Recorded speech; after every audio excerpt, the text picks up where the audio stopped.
Nutri, hoje eu quero te falar um pouco mais sobre algumas avaliações importantes para pacientes que são atletas ou desportistas e como que a gente pode pensar em prescrições nutricionais mais adequadas de acordo com essa avaliação dos exames bioquímicos dos pacientes.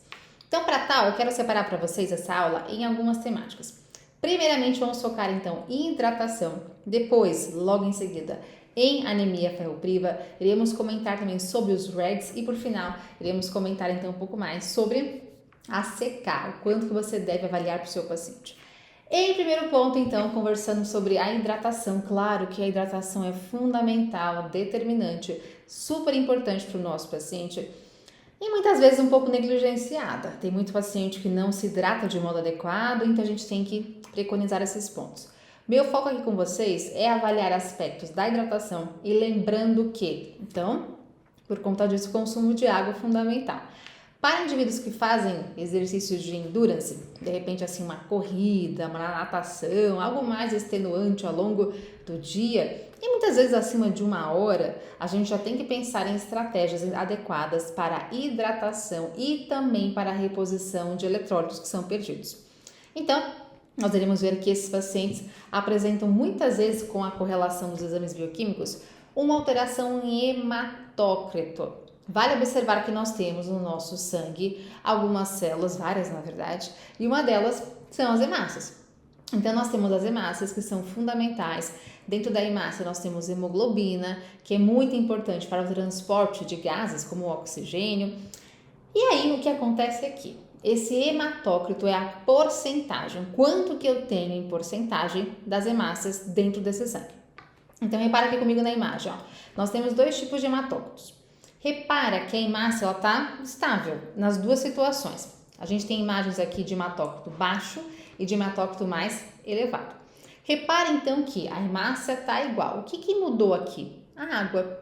Em uma situação eu tenho mais água, e em outra situação eu tenho menos água. Ou seja, se eu tenho um indivíduo que tem uma sudorese excessiva, transpirou demais, concorda que a água cai no corpo? Então ele está desidratando, ele está perdendo essa água. Consequentemente, a hemácia não vai mudar. O que muda é o conteúdo hídrico. E é por conta disso, então, que existe uma elevação do hematócrito. Eu tenho maior porcentagem de hemácias dentro dessa quantidade de sangue que foi reduzida por conta de uma desidratação. Pode ser um vômito intenso. O paciente teve um vômito intenso, alguma coisa nesse sentido? Pode ser. Perceba, então, que nós temos aqui uma oscilação hídrica. Por um outro lado, nós podemos também ter uma redução do hematócrito, ou seja, eu permaneci com a mesma quantidade das hemácias, só que eu tenho então mais água, mais diluída. Então o hematócrito ele está mais reduzido porque eu tenho mais água presente. Então nesse caso aqui, eu tenho uma maior diluição. Essas hemácias continuam iguais, só que elas estão mais dispersas. Eu tenho uma menor porcentagem dessas hemácias dentro do volume sanguíneo que é maior. Então, nesse caso aqui, pode ser uma infusão excessiva de líquidos, aquele paciente que bebeu muita água consumida, ou também infusão, né? Então, alguns pacientes que recebem alguma soroterapia, de repente, uma água, um soro, enfim. Então, nesse caso, aumenta a quantidade hídrica e eu diluo mais essas hemácias. Então, a gente tem uma oscilação do hematócrito de acordo com a quantidade de hidratação desse paciente. Vai ser um marcador daquele momento. Então eu posso planejar isso, pensar nisso, é uma possibilidade interessante. Mas eu quero te mostrar algo além. Repara que esse trabalho traz pra gente algumas avaliações do hematócrito, da hemoglobina também. Repara que nós temos aqui, ó, que existe uma outra questão que é importante pensar além do que eu já comentei com você agora, que é o seguinte: durante o exercício físico de alta intensidade, então não é só o exercício mais simplesinho, treinar fofo, sabe? Então, é um exercício de alta intensidade. Leva a maior chance de quebra, de hemólise, quebra das hemácias. E aqui o caso não é anemia, nada disso, é por conta do exercício. Então, uma hemólise, uma quebra mais presente dessa hemácia. Por quê? É um exercício de alta intensidade. Tem um estresse mecânico, metabólico, que quebra mais essa hemácia. Então, consequentemente, por conta dessa alteração, dessa quebra da hemácia, eu tenho então uma redução do hematócrito que pode acontecer, que pode ser esperada, eu tenho menos hemácia presente. Eu tinha mais antes, mas eu tenho essa quebra, essa hemólise que reduziu essa hemácia. Então, consequentemente, eu também tenho essa alteração que pode acontecer no exercício de alta intensidade. E é por conta disso que nós temos que orientar esse paciente, que é um atleta ou um desportista focado, que ele não faça essa avaliação do hemograma, onde nós temos o hematócrito, logo após o exercício, e até mesmo, de acordo com esse estudo, em até 72 horas, que está por volta de uns 3 dias. Então, no caso, esse paciente não deveria, pelo menos, fazer esse exame após 3 dias de um exercício de alta intensidade. E, infelizmente, tem muito atleta, muito desportista que não se atenta a isso e acaba fazendo esse tipo de avaliação. Então, orienta para ele, olha, espera 3 dias, 4 dias, para que você venha fazer algum tipo de avaliação, porque pode alterar o hematócrito e não é por uma questão de alteração clínica, é justamente porque teve uma hemólise maior durante o exercício. Então, nós precisamos ter atenção a isso.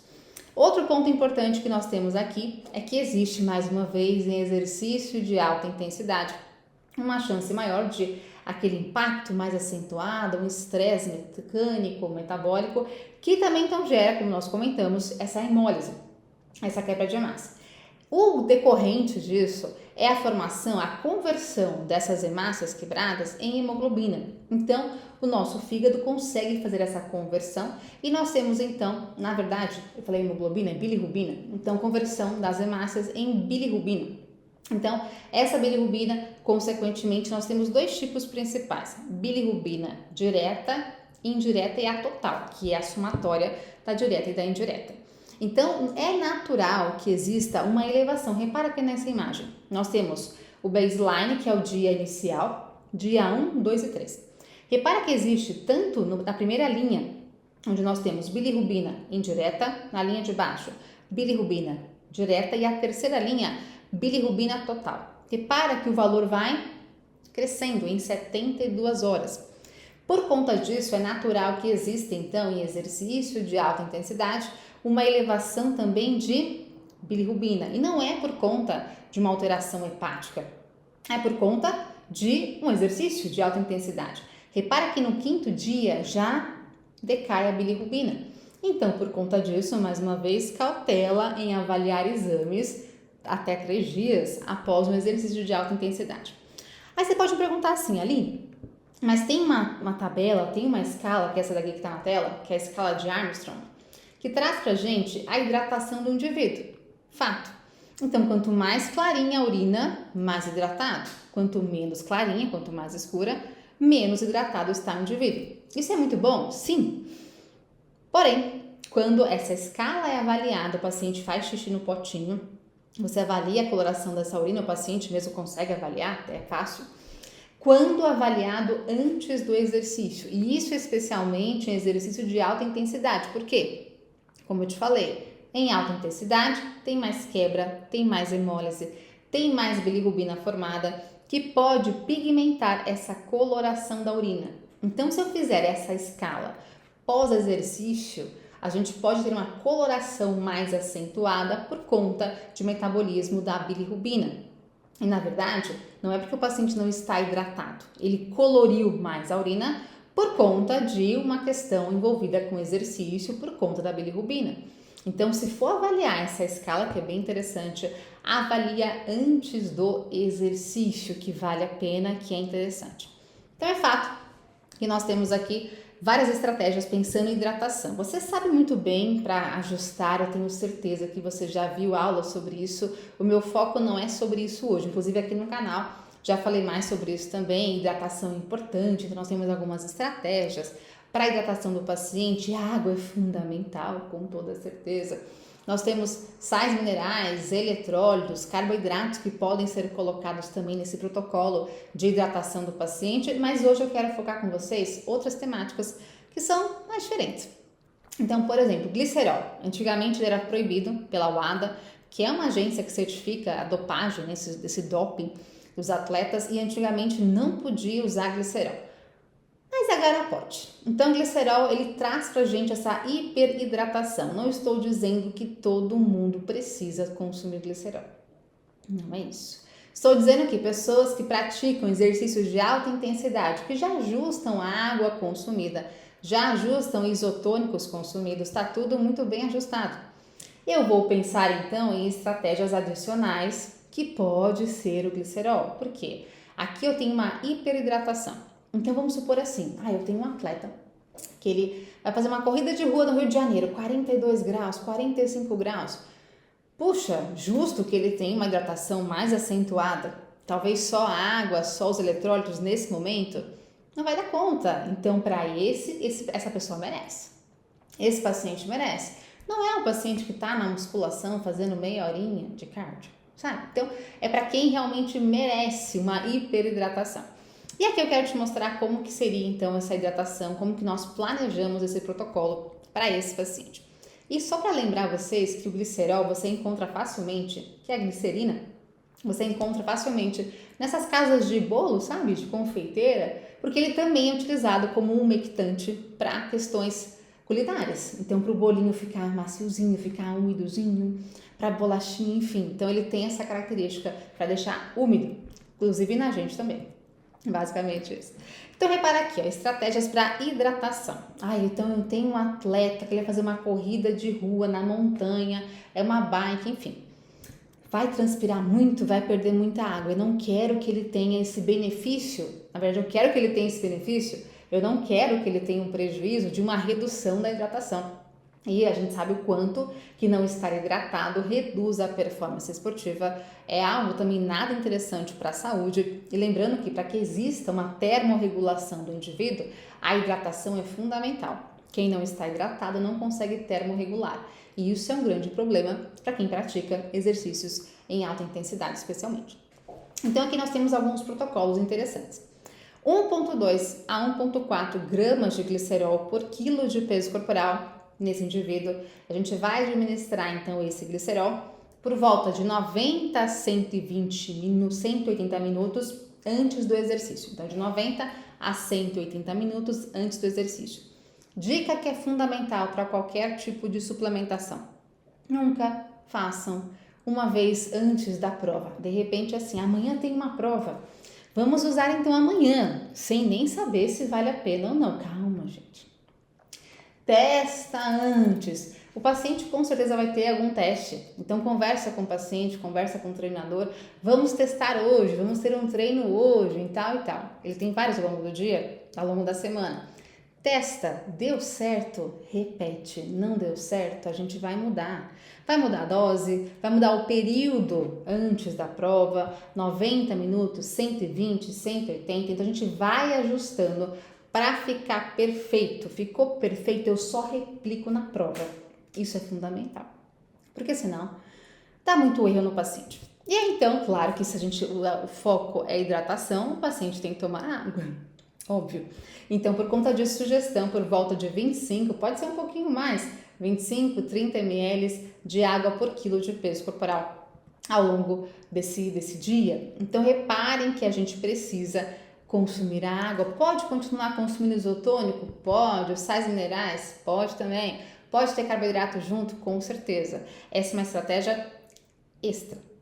E outra questão que eu quero te mostrar, até tem essa imagem para que vocês vejam aqui, esse vídeo na verdade, olha só, repara comigo. Esse indivíduo aqui, o lutador, ele está totalmente desidratado. Até porque a pesagem muitas vezes merece, precisa disso. E esse paciente precisa desse ajuste, dessa pesagem, do peso, bater o peso, e aí depois ele tem a competição, ele tem a luta no caso.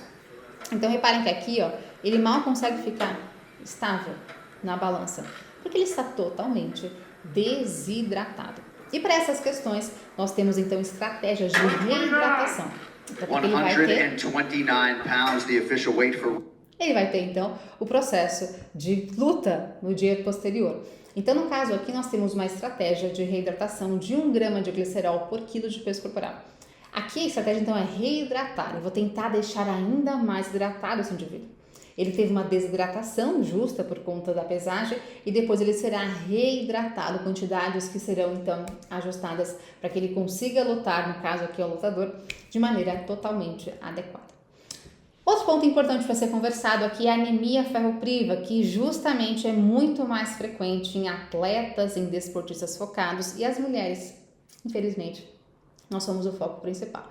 Especialmente aquelas que estão na fase reprodutiva, que tem menstruação, até porque o sangue acaba perdendo um pouco mais, né, dessa quantidade de ferro e, consequentemente, essa paciente tem uma chance muito maior de uma anemia ferropriva. Além disso, a gente tem que saber também que o próprio exercício já demanda mais dessa questão e é por conta disso que nós temos que ter uma cautela redobrada. Vejam aqui, ó, 2 vezes mais comum a anemia ferropriva e muitas vezes passa despercebida. Cautela com isso.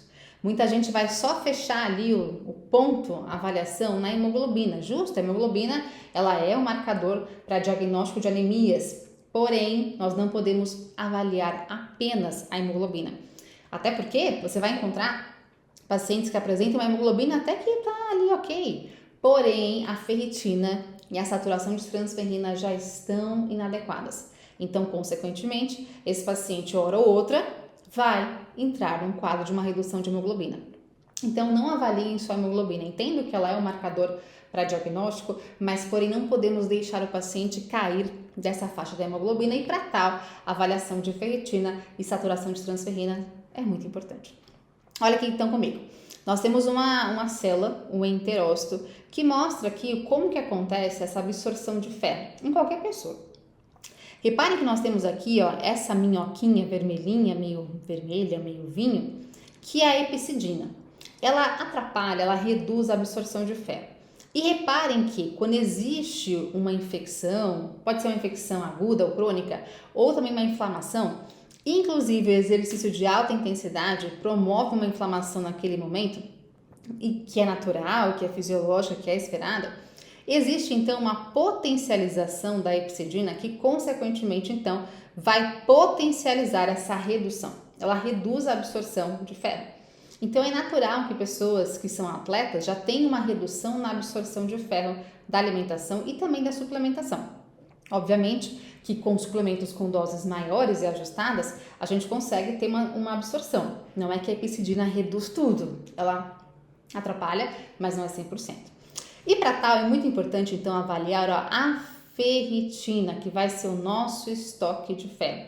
E essa ferritina, nós temos dados, valores para mulheres e para homens inclusive, ela mostra para a gente então quanto que essa pessoa tem um estoque bom ou não tão bom assim de ferro.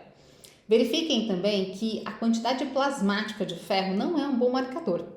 Ele oscila muito ao longo do dia, mas a ferritina se mantém de valores mais estáveis e são mais fiéis numa questão de avaliação de uma carência ou não de ferritina. Outro ponto importante, pessoas que apresentam inflamação crônica de baixo grau, pessoas com esteatose hepática, uma gordura corporal mais acentuada, têm uma chance maior de elevação de ferritina por conta de uma inflamação, que não está associada com um bom estoque de ferro. E é por conta disso que nós iremos complementar essa avaliação com a saturação de transferrina, que basicamente é um transporte. A transferrina é uma transportadora de ferro na circulação. Então, quando a gente avalia que esse transporte e essa saturação dessa transferrina está mais adequada, quer dizer que o paciente tem um estoque um pouco melhor. Reparem que são questões atreladas, tanto o estoque quanto o transporte. Se eu tenho aqui um carrinho que transporta esse ferro, que é a transferrina, ele vai até as células, vai transportar, vai levar esse ferro, só que ele vai pegar de onde esse ferro? Do estoque, da ferritina.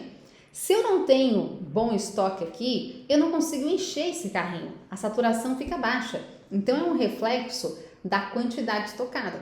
Se eu tenho pouca saturação, se eu tenho pouco ferro armazenado nessa transferrina, consequentemente, é porque eu não tenho um bom armazenamento, um bom estoque na ferritina. Então, essa saturação ela é importante para a gente. Se possível, então, complementem a ferritina com a saturação de transferrina para avaliação impecável desse paciente. Um outro ponto fundamental também é saber que alguns pacientes nossos vão utilizar hormônios. Então, serão pacientes hormonizados, que usam o famoso suco. Então, por conta disso, repara que a elevação de testosterona está associada com estímulo em eritropoiese. E por conta disso, nós temos então uma alteração que já é esperada, que já é convencional em aumentar hemácia e hemoglobina e também hematócrito. Então, por conta disso, a gente vai esperar que exista essa alteração. Claro que em demasia, claro que a longo prazo, sem um ajuste adequado, consequentemente, pode ser um perigo? Até pode, vai deixar o sangue mais viscoso, mais denso, mas isso tem que ser totalmente acompanhado pelo médico, obviamente, e por nós também. Então, atenção, porque é esperado que exista uma oscilação nesses marcadores quando o paciente está hormonizado. E é por conta disso, quando o paciente tem uma carência, tem uma falta desse ferro, é importante pensar, é claro, em ajuste. Então, quando o seu paciente tem uma baixa ferritina, uma baixa saturação de transferrina, a gente pode planejar então a suplementação de ferro. Nós temos várias formas, nós temos vários tipos de formas químicas e eu quero te sugerir hoje a forma que é lipossomal. É como se fosse realmente, aqui tem até imagem para vocês verem, ó. Você encontra nessa questão como se fosse uma gordura, são fosfolipídios que vão facilitar essa absorção intestinal do ferro. Então, é uma forma bem interessante. Dá para usar, claro, também outras formas, como o ferro quelado, que pode ser bem interessante, para que a gente consiga, assim, então, ter uma adequação do quanto o paciente merece nessa suplementação de ferro. Vale lembrar que nós nutricionistas, o nosso teto de prescrição é de 45 miligramas por dia.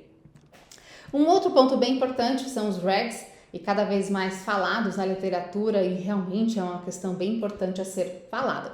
Repara que aqui nós temos então uma síndrome da deficiência energética relativa ao esporte, ou seja, esse indivíduo consome calorias abaixo do que deveria ser consumido. Então nós temos basicamente uma necessidade calórica para o exercício físico, para atividades diárias do dia a dia, para falar, para andar, para caminhar, para correr, para se alimentar, e todas as atividades do dia gastam calorias, e também, obviamente, que o exercício gasta uma quantidade que é bem expressiva. Só que nós precisamos entender que, quando tem pouquíssima caloria consumida, nós temos um prejuízo no rendimento esportivo, mas também numa questão de saúde. Saúde óssea, saúde imunológica. Quando eu falo em mulheres, essa mulher entra em amenorreia, ela não tem mais o ciclo menstrual adequado. Então, é uma questão importante para a saúde metabólica, cardiovascular. A caloria consumida de modo adequado, ela é muito importante. E é por isso, então, que nós temos prejuízos em saúde e em rendimento esportivo também, quando essa pessoa não consome calorias de modo adequado. Entendo, é claro, que alguns esportes, em alguns momentos, precisa de uma caloria mais baixa. É fato, gente. Uma bailarina, de repente, uma ginasta, entendo que em alguns momentos teremos que ter um déficit calórico. Mas o ponto é manter-se assim a longo prazo. Não é problema deixar uma dieta em déficit calórico por um momento, para uma necessidade pontual. O problema é isso se estender-se a longo prazo, sem ter um controle adequado.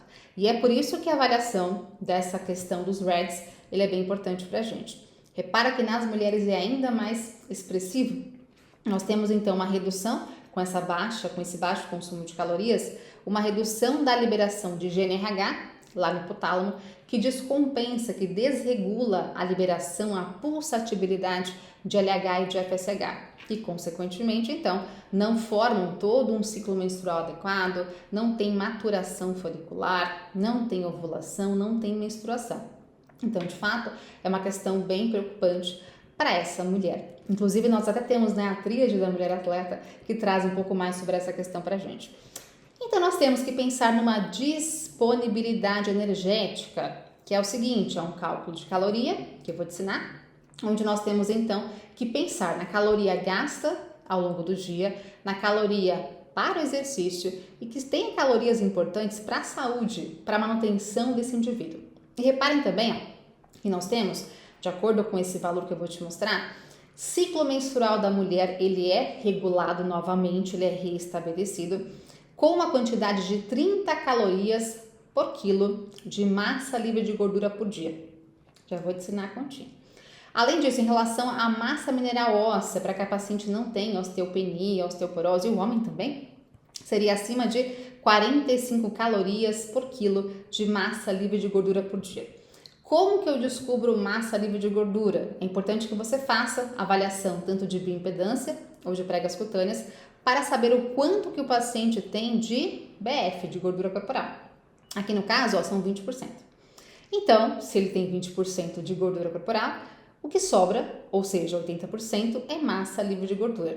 Para chegar nesse cálculo, algumas balanças já trazem para a gente, alguns softwares também, mas eu vou te mostrar aqui feito na mão. Então, 60 quilos, que é o peso total da paciente, é equivalente a 100%, que é tudo que ela tem.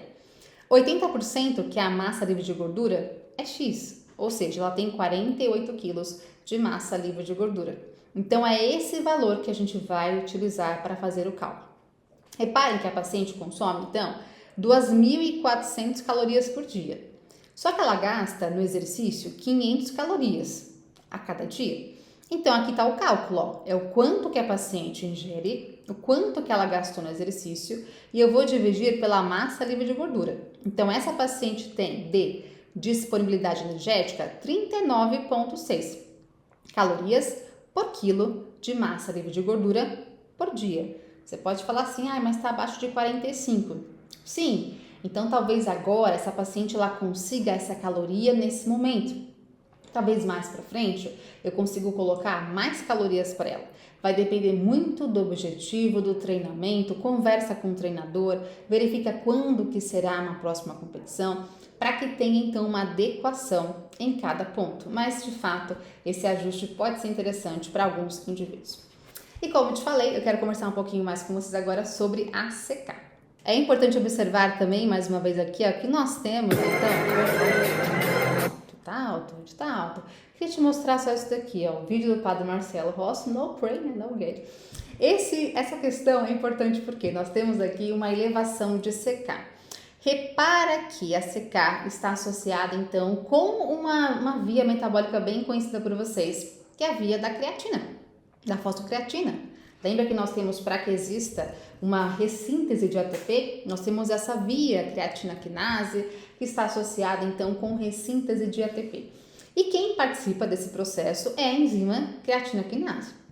Então, já é esperado que nós tenhamos aqui uma elevação, uma alteração da creatina quinase em exercícios que são vigorosos. Então, nesse caso, quanto mais intenso, quanto mais vigoroso esse exercício, nós temos uma perfuração, uma chance maior de perfuração no sarcolema e, consequentemente, um extravasamento, uma saída de CK do músculo para o sangue. E é por isso que a gente consegue dosar, então, no sangue ACK. Repara aqui, de acordo com esse estudo, antes do exercício e após o exercício. Repara o quanto que eleva a CK. Então, de fato, exercício vigoroso aumenta a CK. E aí vem aquela ideia, então será que quem não tem uma boa CK está treinando fofo? Será que esse vai ser um bom marcador se o paciente está treinando bem ou se não está? Não é bem assim. Eu quero te mostrar o porquê. Repara aqui, ó, pico da CK acontece em 48, tá vendo aqui a imagem? Ó? Em 48 e 72 horas. Então, o ponto é, se eu quero avaliar como que está a CK desse indivíduo para aquele exercício, é importante que ele permaneça por volta de 3 a 5 dias praticando esse exercício, porque eu tenho um pico de 48 a 72 horas. Então, eu preciso pegar esse pico. Se ele fizer um dia só de exercício, 24 horas depois, eu não consigo avaliar o pico da CK. Então, ele tem que continuar 3, 4 dias com o mesmo exercício para que eu possa avaliar. Outro ponto fundamental, ela está associada assim com treinos vigorosos. Porém, eu posso ter um indivíduo que, vamos supor, faz musculação muito pesado. Bom, então eu vou ter uma elevação de CK? Posso ter, mas o indivíduo já está estabelecido, já acostumou com aquele exercício. Só que, de repente, ele vai fazer, então, um outro exercício. Ele vai mudar para powerlifting, talvez. Vai fazer um crossfit, sei lá. Vai mudar. Só que ele vai pegar pesado nesse outro, porque é um outro estímulo, é outro tipo de exercício, é outra mudança. E nessa mudança de estímulo, a CK pode elevar. Não é então que antes na musculação ele não estava treinando bem. É que ele estava habituado já. Na hora que ele troca o estímulo, ele pode ter uma elevação de CK. Eu não posso falar, então tá vendo? Antes você não treinava bem. Agora você está... Não é bem isso. Então cuidado. Trocas de estímulos também podem elevar mais a CK. E é natural que atletas tenham CKs que são bem mais elevadas, faz justo, né? é um atleta com alto rendimento esportivo, já é esperado que seja mais elevada a CK. Coloquei para vocês aqui alguns marcadores, algumas avaliações para que vocês vejam o valor de referência de CK, mas não achem que se a CK não aumentou porque o treino não estava bom. Não tem muita correlação. A gente pode sim identificar em sedentários começar agora o exercício, um aumento de CK? Também pode. O paciente era sedentário, começou a treinar agora, pegou um personal, tá treinando bem. Puxa, vai lá em cima a CK. Ah, então ele tá treinando melhor do que quem já treina há bastante tempo? Claro que não. Então saibam que tem que avaliar a CK de maneira adequada também. E um outro ponto que é mais agressivo, mais preocupante, é quando existe uma grande elevação de CK. Normalmente, 5 vezes acima do limite superior. Então aqui não é brincadeira. Aqui é complexo, porque o paciente teve um treinamento com altíssima intensidade, inclusive com rabdomiólise. Então existe uma grande lesão muscular. Saiu CK do músculo? Sim, mas também mioglobina. E essa mioglobina, ela é nefrotóxica, ela é preocupante demais para a saúde renal. Repara aqui, que inclusive essa mioglobina que tem um pigmento avermelhado, que é do sangue inclusive, né? Então mioglobina do músculo, hemoglobina do sangue, ambas têm cores vermelhas. Ela sai e ela chega na urina causando essa coloração, essa pigmentação na urina muito mais acentuada. E aqui é algo sério, algo preocupante, que merece atenção clínica com toda certeza. Mas repare então que a CK, ela pode ser avaliada, ela é muito importante, porém nem sempre vai indicar se o seu paciente faz um treino pesado ou não tão pesado assim. E repare então, mais uma coisa importante aqui, é o quanto que a avaliação de exames é fundamental para que você escolha se esse paciente merece um suplemento ou outro suplemento. Até porque quando a gente planeja uma suplementação, a avaliação de exames também é fundamental.